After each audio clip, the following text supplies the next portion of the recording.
आठवां वेतन आयोग, फिटमेंट फैक्टर का बड़ा खेल, सैलरी कितनी बढ़ेगी, कर्मचारियों को कब मिलेगा फायदा। नमस्कार, आपके साथ मैं हूं सुरभि शर्मा। आप देख रहे हैं TV9 डिजिटल और देश के करोड़ों केंद्रीय कर्मचारियों और पेंशनर्स के बीच इन दिनों सिर्फ एक ही चर्चा है, आठवां वेतन आयोग। किसी को उम्मीद है कि सैलरी दुगनी हो जाएगी, कोई कह रहा है कि बेसिक पे 50,000 से ऊपर पहुंच जाएगी, कोई फिटमेंट फैक्टर 3.68 और 3.83 की चर्चा कर रहा है। लेकिन सवाल यही है, क्या सच में कर्मचारियों की सैलरी दुगनी होने वाली है?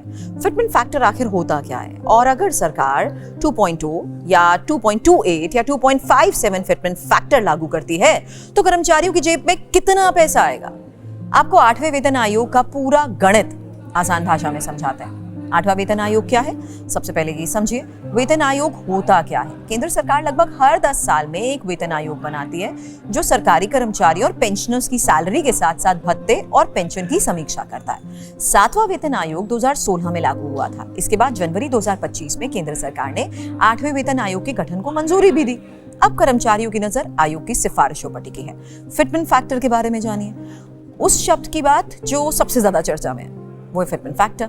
सरल भाषा में कहें, एक मल्टीप्लायर ये होता है और इसी के आधार पर पुरानी बेसिक सैलरी को नई बेसिक सैलरी में बदला जाता है। उदाहरण, अगर किसी कर्मचारी की बेसिक सैलरी 18,000 रुपए, फिटमेंट फैक्टर 2.57 तय होता है तो नई बेसिक सैलरी लगभग 46,000 रुपए के आसपास पहुंच सकती है। यही वजह है कि कर्मचारी फिटमेंट फैक्टर को सबसे ज्यादा महत्व देते हैं। इस बार फिटमेंट फैक्टर कितना हो सकता है, ये एक और बड़ा सवाल है। यहीं पर सबसे ज्यादा अटकलें लगाई जा रही हैं। अलग अलग एक्सपर्ट्स और रिपोर्ट्स के मुताबिक फिटमेंट फैक्टर 1.92 से 2.86 के बीच हो सकता है।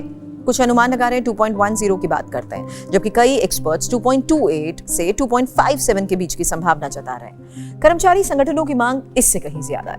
कर्मचारी संगठन चाहते हैं कि फिटमेंट फैक्टर लगभग 3.83 रखा जाए ताकि न्यूनतम वेतन में बड़ा उछाल आए। सवाल यह भी कि सैलरी कितनी बढ़ सकती है। सबसे महत्वपूर्ण सवाल है ये, आखिर कर्मचारियों की सैलरी बढ़ेगी कितनी? और बहुत से लोग तो ये मान लेते हैं कि अगर फिटमेंट फैक्टर 2.0 है तो पूरी सैलरी भी दुगनी हो जाएगी, लेकिन वास्तविकता थोड़ी अलग है। एक्सपर्ट्स के मुताबिक फिटमेंट फैक्टर बेसिक पे पर लागू होता है, पूरी ग्रॉस सैलरी पर नहीं।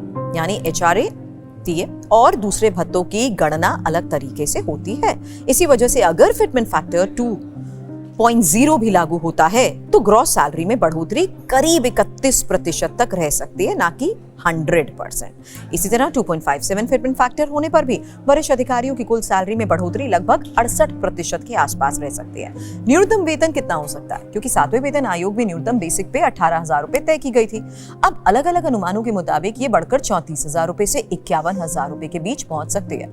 हालांकि अंतिम फैसला आयोग की सिफारिश और सरकार की मंजूरी के बाद ही होगा।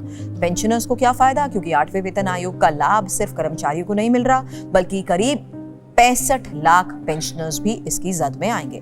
और अगर फिटमेंट फैक्टर बढ़ता है तो पेंशन भी उसी अनुपात में संशोधित होगी, यानी रिटायर्ड कर्मचारियों को बड़ी राहत मिल सकती है। लागू कब हो रहा है 8वां वेतन आयोग? क्योंकि सवाल हर कर्मचारी के मन में यही है। फिलहाल आयोग विभिन्न हितधारकों से सुझाव ले रहा है, अपनी सिफारिशों को अंतिम रूप देने की प्रक्रिया में है।